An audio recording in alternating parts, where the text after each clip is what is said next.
শপথ নিতে অন্তর্বর্তীকালীন সরকারের বিলম্ব হওয়ার নৌপথ্য।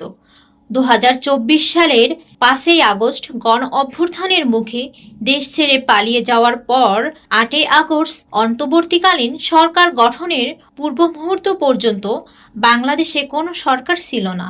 একথা সবাই জানলেও বঙ্গভবনে রাষ্ট্রপতি প্রফেসর মোহাম্মদ ইউনূস ও তার উপদেষ্টাদের শপথ পাঠ করাতে কেন বিলম্ব করেছিলেন একথা অনেকেই জানেন না। আমন্ত্রিত অতিথিদের মধ্যে নানা আলোচনা শুরু হয়ে গেল। ইউনূস সাহেব কি দেশে পৌঁছাতে পারেননি? সরকার গঠন নিয়ে কি অর্ধপতনে এই শক্তিদের মধ্যে কি সমঝোতা ভেঙে গেল? উৎকণ্ঠ ভেসে উঠেছিল অনেকের মধ্যে। শেখ হাসিনা ও তার গোটা মন্ত্রিসভার সদস্যরা, এমনকি তার অনুগত সিভিল ও মিলিটারি স্ট্যাবলিশমেন্টের অনেকেই যখন পালিয়ে গেলেন, সরকার সেই শূন্যতার সময়কাল অভ্যুত্থানের পক্ষেই রাজনৈতিক দলগুলোর পছন্দ ছিল প্রফেসর মোহাম্মদ ইউনূসের প্রতি।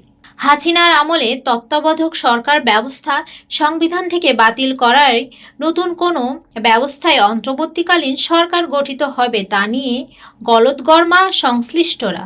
শেষমেশ প্রায় ২ ঘন্টা পর নতুন সরকারের উপদেষ্টারা শপথ নিলেন অবশেষে। দ্বাদশ জাতীয় সংসদ বিলুপ্তির পর রাজনৈতিক অন্তর্বর্তীকালীন সরকার গঠনের বিষয়ে মতামত দিয়েছেন সুপ্রিম কোর্ট। আপিল বিভাগের ৭ বিচারপতি ভার্চুয়ালি যুক্ত হয়ে এই মত দেন। এ বিষয়ে তৎকালীন অ্যাটর্নি জেনারেল মোহাম্মদ আসাদুজ্জামান বলেন, বিচারপতির নেতৃত্বাধীন আপিল বিভাগ অন্তর্বর্তীকালীন সরকার গঠনের পক্ষেই মত দিয়েছেন, কারণ তখন প্রধান বিচারপতি সহ বিচার বিভাগের হাসিনা ঘনিষ্ঠ আরও কেউ কেউ তখন পালিয়ে গেছেন। জনরোষের ভয়ে কেউ আবার আশ্রয় নিয়েছেন। সংবিধানের ১১৬ অনুচ্ছেদ অনুযায়ী মহামান্য রাষ্ট্রপতি বাংলাদেশের সুপ্রিম কোর্টের মতামত চাইতে পারেন।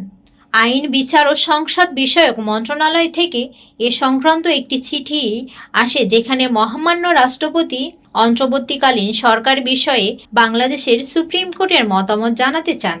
সেই আলোকে যেহেতু রাষ্ট্রপতি জাতির উদ্দেশ্যে ভাষণ দিয়ে জানান যে প্রধানমন্ত্রী পদত্যাগ করেছেন এবং মহামান্য রাষ্ট্রপতি জাতীয় সংসদ ভেঙে দিয়েছেন, তাই স্পেশাল রেফারেন্স নম্বর ১-২৪-এর মাধ্যমে বাংলাদেশে সুপ্রিম কোর্টের আপিল বিভাগে এরকম পরিস্থিতিতে রাষ্ট্রীয় নির্বাহী কার্য পরিচালনার নিমিত্তে অন্তর্বর্তীকালীন সরকার গঠন করা যেতে পারে বলে অভিমত জানান।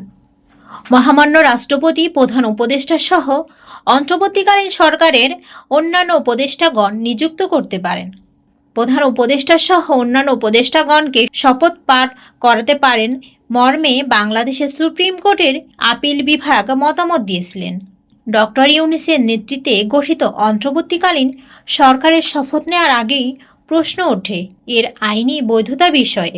তাই সুপ্রিম কোর্টের সিনিয়র একাধিক আইনজীবীর মতামত দেয় আইন মন্ত্রণালয়ে, যাতে উঠে আসে সংবিধানের ১০৬ নম্বর অনুচ্ছেদ অনুযায়ী রাষ্ট্রপতি সুপ্রিম কোর্টের রুলিং নিলেই কেবল সাংবিধানিক সংকট কাটবে।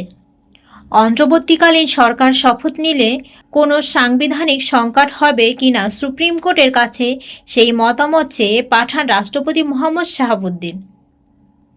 রাষ্ট্রপতি যেহেতু জাতিকে আগেই জানিয়েছিলেন যে প্রধানমন্ত্রী শেখ হাসিনা পদত্যাগ করায় রাষ্ট্রপতি জাতীয় সংসদ বিলুপ্ত ঘোষণা করেছেন, তাই সংসদে না থাকা অবস্থায় অন্তর্বর্তীকালীন সরকার গঠন করা যায় কিনা এ বিষয়ে সুপ্রিম কোর্টের কাছে আইন মন্ত্রণালয়ের মাধ্যমে মতামত দিয়েছিলেন রাষ্ট্রপতি।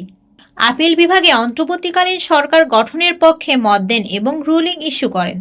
৮ই আগস্ট সন্ধ্যা ৭টায় ভার্চুয়ালি বসে সুপ্রিম কোর্ট। শুনানিতে অংশ নেন নবনিযুক্ত অ্যাটর্নি জেনারেল মোহাম্মদ আসাদুজ্জামান। প্রায় ঘণ্টাখানেকের শুনানি শেষে ১৭ পৃষ্ঠার রুলিং দেয় সুপ্রিম কোর্ট। তৎকালীন প্রধান বিচারপতি উবাইদুল হাসানের নেতৃত্বাধীন আপিল বিভাগে বলেন, শপথ নেওয়ার ৭ মাসের মধ্যেই সাবেক প্রধানমন্ত্রী পদত্যাগ করায় দেশে একটি সাংবিধানিক সংকট তৈরি হয়েছে। এ প্রেক্ষাপটে দেশে একটি অন্তর্বর্তী সরকার দরকার।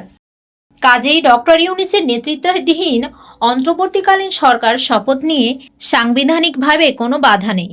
প্রধান বিচারপতি উবাইদুল হাসানের নেতৃত্বাধীন আপিল বিভাগ অন্তর্বর্তীকালীন সরকার গঠনের পক্ষে মত দেন ও রুলিং ইস্যু করেন। আপিল বিভাগ সংবিধানের ১০৬ অনুচ্ছেদ অনুযায়ী মতামত দিয়ে বলেন, প্রধান উপদেষ্টা ও কয়েকজন উপদেষ্টা নিয়ে সংসদে না থাকা অবস্থায় অন্তর্বর্তীকালীন সরকার গঠন করা যেতে পারে। আদেশে আপিল বিভাগ আরও বলেন, দুর্যোগ মুহূর্তে এমনটিও হতে পারে। আপিল বিভাগের এই মতামত পাওয়ার পরই উপদেষ্টাদের শপথবাক্য পাঠ করেন রাষ্ট্রপতি। এ কারণেই যতটুকু বিলম্ব ঘটেছে সেদিনের শপথ অনুষ্ঠান শুরু করতে। আপিল বিভাগে অন্তর্বর্তীকালীন সরকার গঠন করার পক্ষে অভিমত দিলেও সরকারের মেয়াদ নির্দিষ্ট করে দেয়নি। ফলে ত্রয়োদশ জাতীয় সংসদ নির্বাচন আয়োজন করতে শুরুতে অন্তর্বর্তীকালীন সরকারের কোনো তাগিদ ছিল না।